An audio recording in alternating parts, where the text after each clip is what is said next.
Yeah, so we're in Sofia, and I've cycled here from the UK. This is the last stop of my trip, and I'm going to be flying home from here. I've been travelling for about 4 months now, nearly 4 months. I spent a month of that on a beach in Albania, though, so a bit less than that. But I also took a couple of shortcuts on the train and took a ferry as well. So I've done a couple of other long cycle tours before. They were about a month each, maybe a bit more. And yeah, I just really love it as a way of travelling. I think it's just a really nice way to see a country. It's a bit slower than taking a car or something, and you really see a lot of the little places along the way, I think, compared to like if you get a train to, just between cities or bus or whatever. I find I tend to meet more people as well whilst I'm out on the road, and people are generally quite friendly, I find, when you're on the bike. They like to come up and talk to you and ask about your trip and stuff. I've just been wild camping for most of it, and I'll often, when it's sort of coming towards the evening, I'll just start asking people, if there's somewhere I can stay, if there's anywhere I can camp. And yeah, so many people have been so friendly, let me stay in their gardens or, in a field or wherever.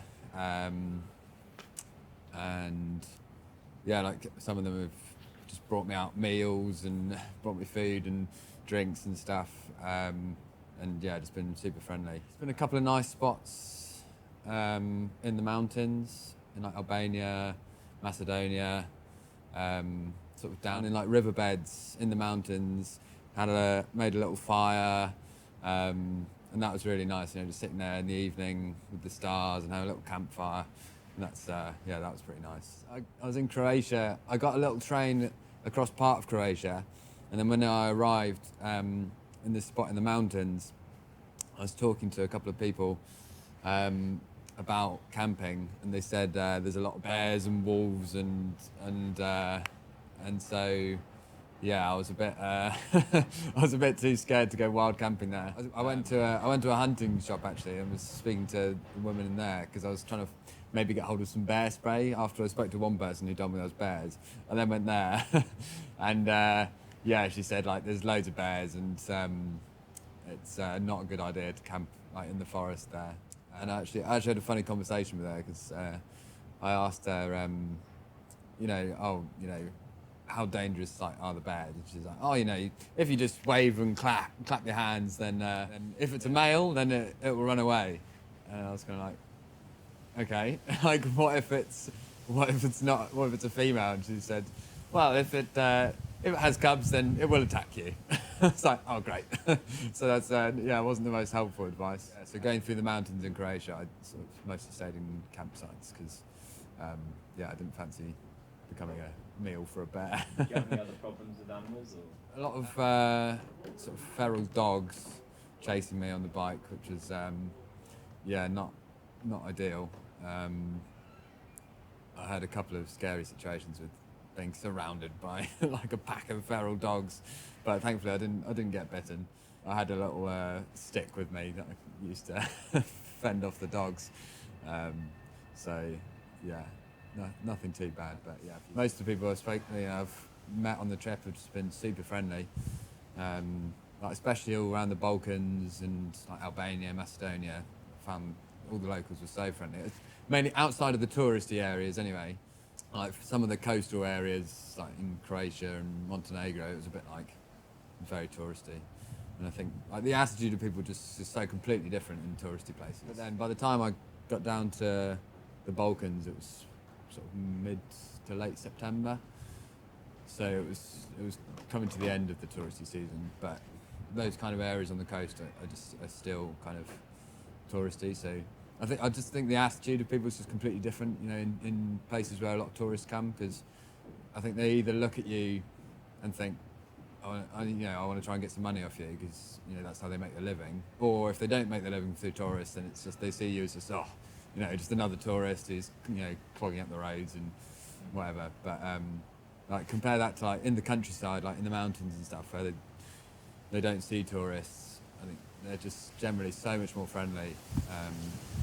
and much more welcoming. When I was on the beach in Albania, yeah, so that was a planned thing. There was a gathering going on down there. It's called a rainbow gathering. It's like a gathering of hippies, basically.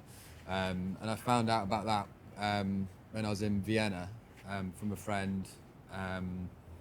And so then that was starting in like a couple of weeks after I was in Vienna or something. So from Vienna down to the south of Albania, I was sort of blasting pretty full power because I wanted to get there for the sort of towards the start of that.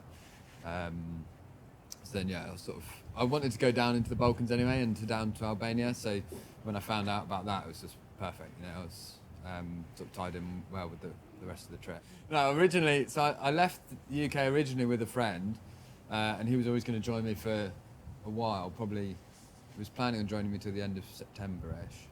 And we were thinking of going to Norway originally, but then we ended up spending a bit of time in Germany, and he broke his ankle whilst we were in Germany, so he had to go home. And then it was starting to get a bit later on in the year by then, and the weather was starting to get a bit colder, and I was like, I'm not sure I fancy going to Norway. So then I decided to come south instead. And then, yeah, I found out about that thing in Albania, so then went down there. But it was all just never planned more than a couple of weeks ahead, you know. Well, I wanted to go back to the UK for Christmas. And I'm also going off on another trip just after Christmas. I've got a little camper van in the UK. I'm going off for a trip in that for the winter. So yeah, I've sort of wanted to end sometime before Christmas. So yeah, that's sort of why I decided to end it now. I was originally thinking of maybe carrying on, but yeah, I decided I wanted to go off in my van again. After you know, cycling and camping in my tent, the van's gonna feel like luxury. Yeah.